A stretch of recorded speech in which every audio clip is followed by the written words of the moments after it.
Welcome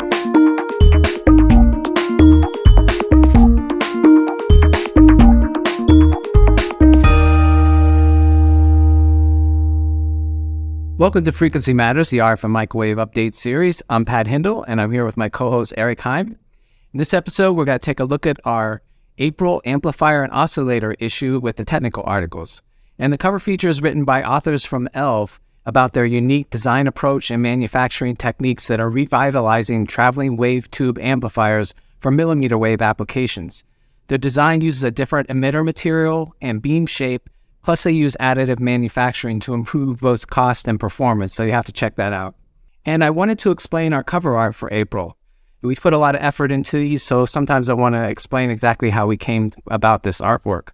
The company that authored the cover story is called ELF, and that's named after an effect of upper atmospheric lightning that is believed to cause electrically induced forms of luminous plasma.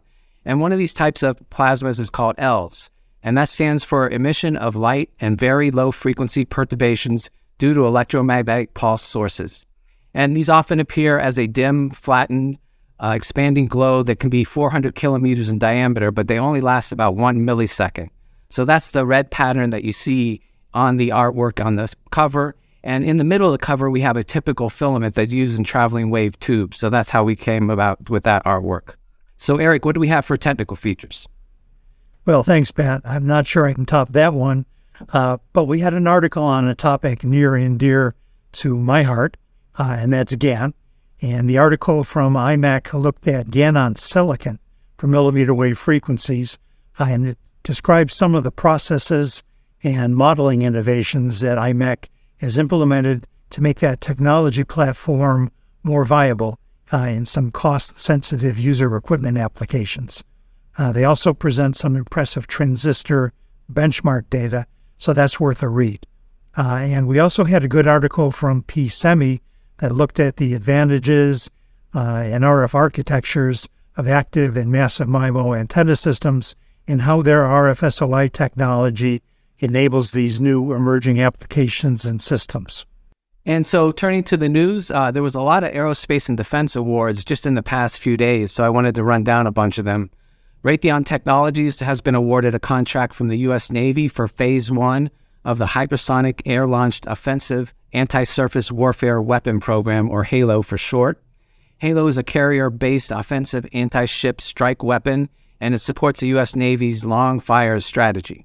And CASE has been awarded a contract also from the U.S. Navy for initial pre-production phase of AN/ALQ-99 low-band consolidation transmitters.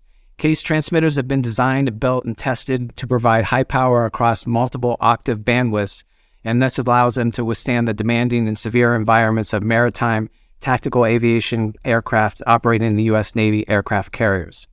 We also had BAE Systems, and they received a $491 million in contracts from Lockheed Martin. They're going to produce state-of-the-art Block 4 EW systems for the future Lot 17 of F-35 Lightning II fighter jets. And this adds to the 1,200 F-35 EW systems they've already delivered to date.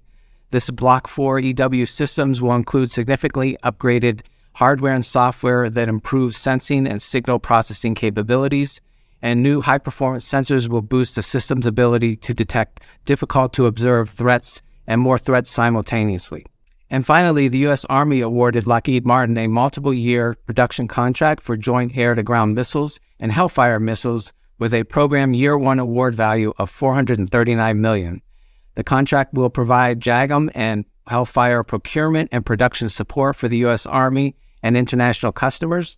And because it's a multiple-year award, the contract offers additional follow-on awards starting in late 2023, allowing for a total contract value of $4.5 billion over the next 4 years.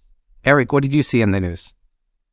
Well, Pat, since you focused on defense news, let's take a look at the commercial side of things. And on a bit of a negative note, the Del Oro Group is reporting that telecom CapEx will decline over the next 3 years with a negative compound annual growth rate of about 2 to 3%. On a bit of a more positive note, ID TechX just released a report saying that millimeter wave small cell deployments will grow from about 300,000 units in 2021 to reach 37 million in 2033. Now, we've seen, and I've made some of those forecasts before, so the report does get into the challenges and regional status of these deployments. On the product side, O-RAN continues to gain traction, with Keysight announcing that Arraycom had used Keysight's Cora suite of Open RAN architect solutions to obtain the first O-RAN Alliance front-haul certificate of conformance for an Arraycom ODU product. And also in that space, Anritzo introduced an O-RAN test platform and distributed unit emulator platform, and Keysight launched its first complete O-RAN testing lab for Europe at the company's Milan office in Italy. So the test and measurement community has been busy with O-RAN. And turning to events, the 23rd Annual IEEE Wireless and Microwave Technology Conference, WWAMICon 2023, will be held in Melbourne, Florida on April 17th and 18th. The conference will address up-to-date research needs and aspects of wireless and RF technology. The central theme for WWAMICon 2023 is Microwave and RF Innovations, Connecting Government, University, and Business Communities. How about you, Eric, for events? Well, don't forget, IMS 2023 is coming up. It's June 11th through the 16th in San Diego, so please go to ims-ieee.org and register today. And it's shaping up to be a big event, and it's looking like things will be close to what we were used to pre-COVID. A new addition to this year is an executive forum in the Micro-Apps Theater with leading RF company executives discussing the latest trends in technology, so keep an eye out for that.